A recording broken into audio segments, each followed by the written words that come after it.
Ce n'est plus juste une histoire d'entrepreneuriat. C'est devenu une étude de cas à étudier afin d'en tirer les leçons. Le problème du culte de la personnalité. Pour moi, c'est quelque chose dont il faut se méfier. Dans ce système, Claudel n'était pas juste le fondateur. Il était lui-même le produit, la vitrine, l'argument de vente, le plan marketing et le garant moral.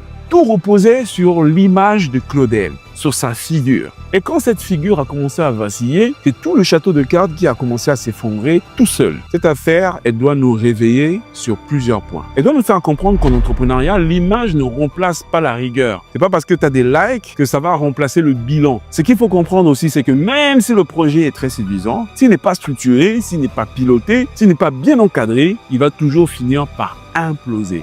Si j'ai un conseil à vous donner lorsque vous entreprenez, mettez en place les garde-fous juridiques et comptables. Mettez des structures claires, avec des comptes clairs. Et surtout, ayez une conscience lucide. Un leader, aussi inspirant soit-il, n'est pas un système en lui-même. Le cas de Claudel, c'est peut-être le miroir de notre époque. Une époque où l'on confond parfois la visibilité et la crédibilité. Mais une époque aussi où justement, on peut encore apprendre et éviter de refaire les mêmes erreurs collectivement que celles qu'a fait Claudel.